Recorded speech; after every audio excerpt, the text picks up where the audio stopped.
Curso avanzado de gobernanza de aguas transfronterizas en América del Sur. Es el módulo 2, Hidrología, Equidad y Sustentabilidad. Soy William Sacher.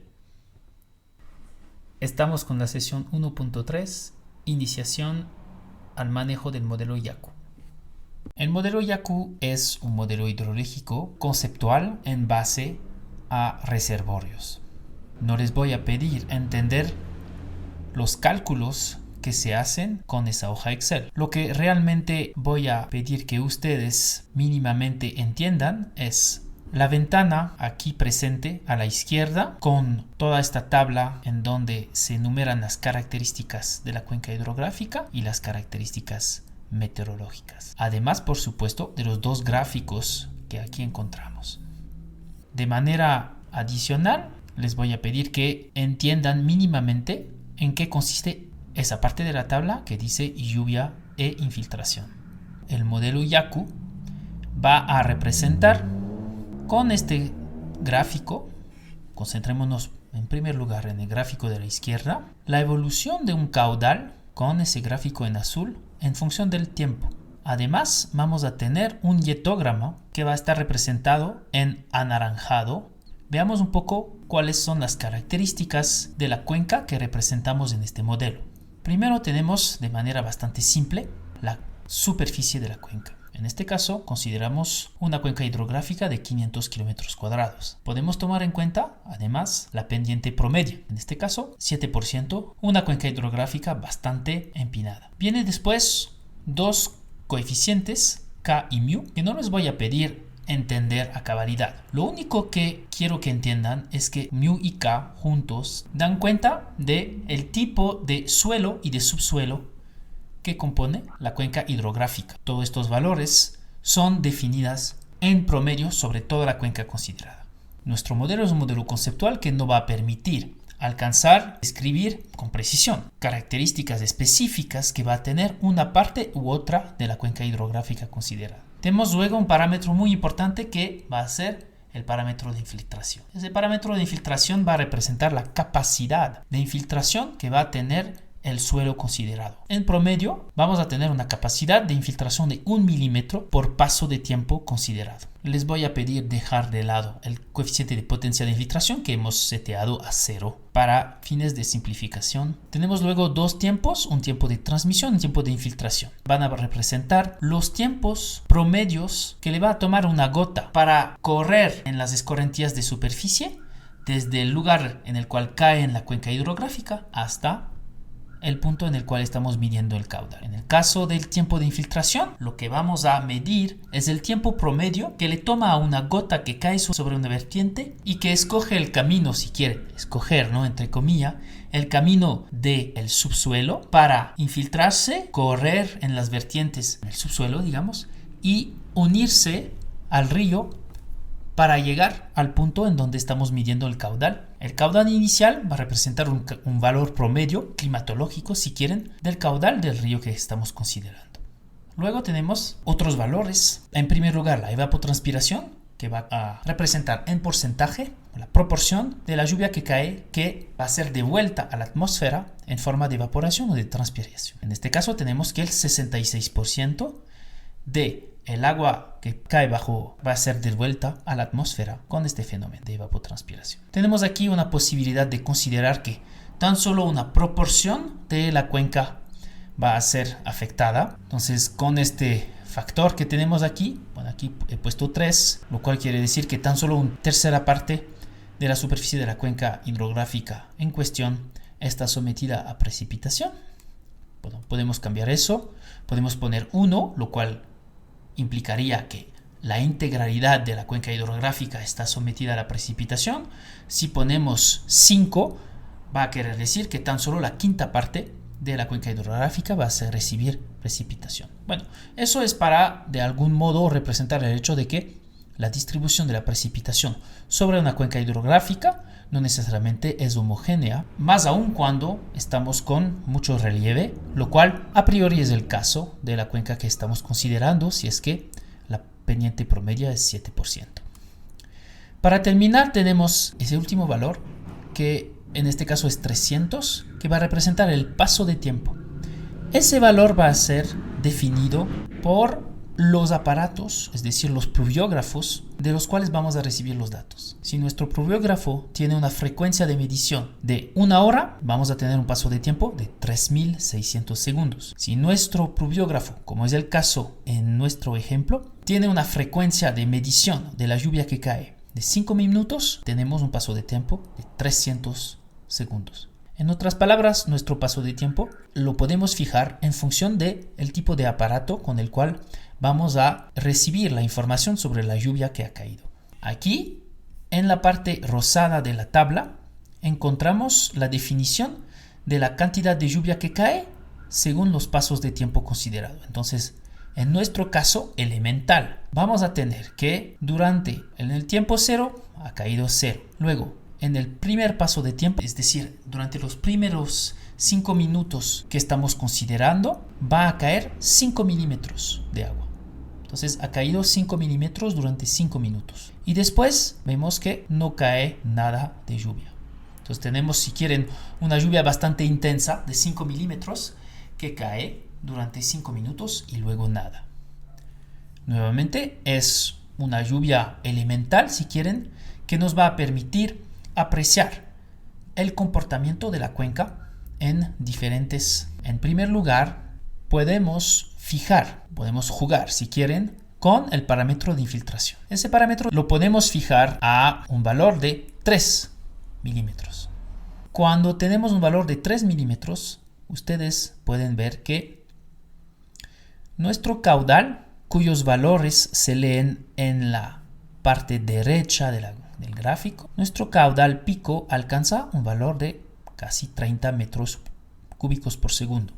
En la parte izquierda del gráfico, lo que estamos leyendo es la cantidad de lluvia. Entonces ven que estamos a 5 aquí durante el primer paso de tiempo, los 5 primeros minutos. Y tenemos, en el caso de los valores aquí escogidos, que nuestro río va a presentar un caudal que es de 5 metros cúbicos por segundo hasta el paso de tiempo 30. A partir del paso de tiempo 30 tenemos una alza repentina del caudal hasta el valor 30 metros cúbicos por segundo, que va a ser el caudal pico, y luego tenemos una decrecida paulatina, es decir, una disminución paulatina del caudal.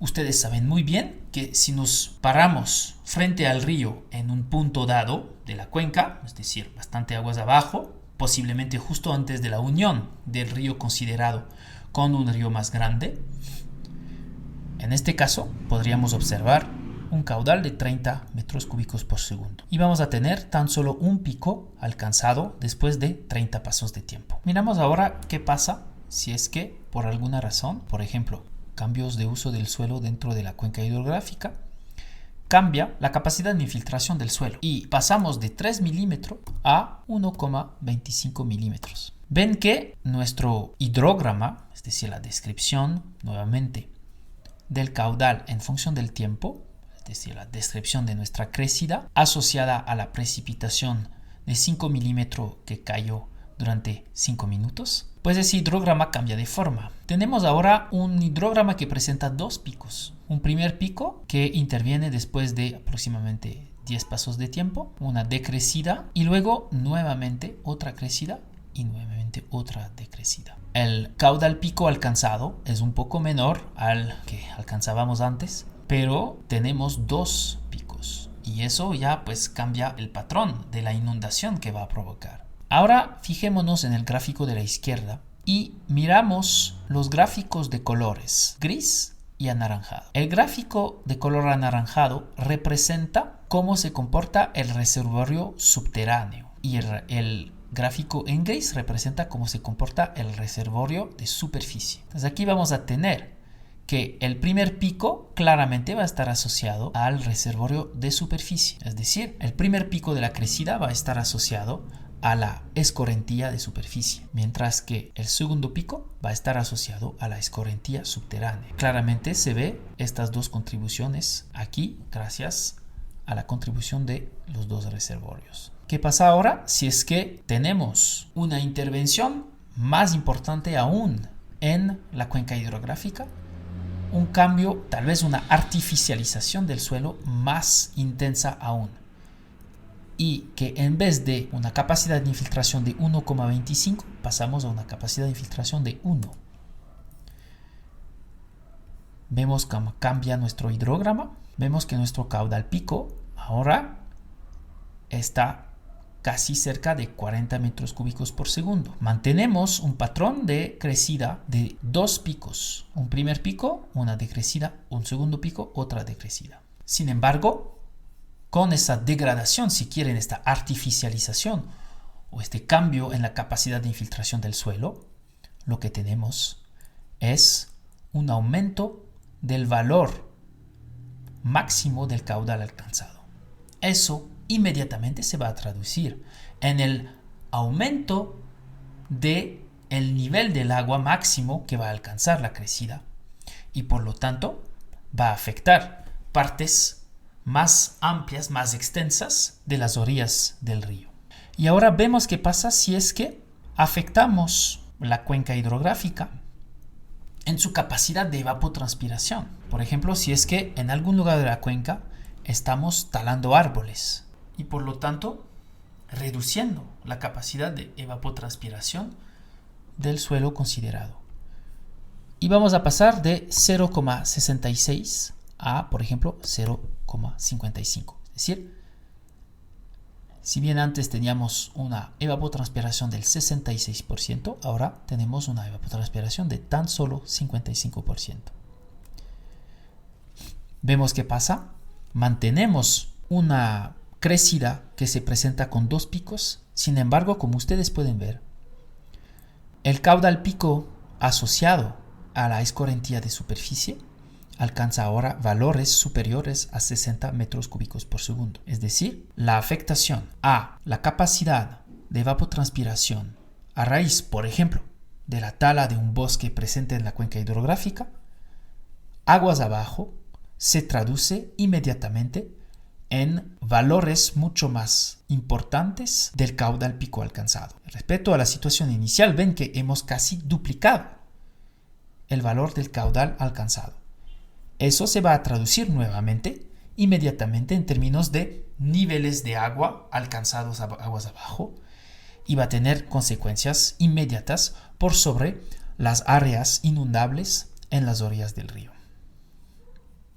Todo ello nos muestra la importancia de un manejo de cuenca adecuado, aguas arriba, para prevenir consecuencias de las crecidas o los periodos de crecidas de los ríos por sobre las poblaciones que se encuentran en las orillas aguas abajo, por sobre también las instalaciones, cualquiera sea, infraestructuras, actividades productivas que se encuentran aguas abajo y por supuesto también sobre la estabilidad de las orillas del río aguas abajo. Entonces ahí vemos cómo los ordenamientos que se deciden sobre partes altas de una cuenca hidrográfica tienen consecuencias inmediatas sobre lo que sucede aguas abajo. Razón por la cual, en el caso de, por ejemplo, cuencas transfronterizas, lo que se decide en términos de ordenamiento territorial en partes altas de la cuenca hidrográfica en el país en donde inicia el río, pues va a tener consecuencias sobre las poblaciones del país fronterizo que se encuentra aguas abajo del río. A través de este modelo, a pesar de su simplicidad, podemos entender cómo cambios muy finalmente básicos en cuanto a la calidad del suelo, en cuanto a la ocupación del suelo, van a tener consecuencias aguas abajo. Volvemos al valor que teníamos inicialmente de 0,66 de capacidad de evapotranspiración. Ahora examinamos la importancia, por ejemplo, de un cambio en las precipitaciones que caen. Y, por ejemplo, vemos cómo a raíz, por ejemplo, del cambio climático y del aumento de episodios intensos de precipitación, podemos tener también consecuencias inmediatas sobre los regímenes hidrológicos y las formas de las crecidas de nuestra cuenca. Imaginemos que en vez de 5 milímetros, que representa una lluvia excepcional que caiga sobre nuestra cuenca, ahora con el cambio climático van a caer 7. Ya no son 5, sino 7 milímetros. Vemos las consecuencias sobre la crecida observada. Ya tenemos 7 milímetros, como nos muestra esta barra, y vemos que alcanzamos un caudal de casi 70 metros cúbicos por segundo. Hemos casi, nuevamente, duplicado el caudal alcanzado, el caudal pico alcanzado, lo cual implica, nuevamente, unas consecuencias directas sobre los niveles de agua alcanzados, aguas abajo, en la cuenca hidrográfica, en este caso en el lugar donde estamos midiendo el caudal. Por lo tanto, adaptación al cambio climático en una cuenca hidrográfica puede suponer adecuaciones, ordenamientos específicos en partes altas de la cuenca hidrográfica para prevenir consecuencias futuras del cambio climático en el caso de que se estén multiplicando o intensificando episodios de lluvias intensas, ¿ya? Entonces, vemos acá nuevamente que frente al cambio climático y lo que se está anticipando son realmente episodios de precipitación más intensos, si es que nos referimos a las consecuencias sobre los regímenes de precipitación que tiene el cambio climático, en particular en los Andes. Entonces podríamos asistir a unos escenarios de este tipo, lo cual, si es que queremos de antemano anticipar una adaptación mejor a estos fenómenos, puede significar unas adecuaciones específicas en la cuenca para proteger poblaciones aguas abajo. Bueno, con eso termino la presentación de este pequeño modelo y del archivo Excel asociado, y espero que eso les permitirá avanzar con el pequeño trabajo que les estoy pidiendo y que acompaña esa primera parte del curso.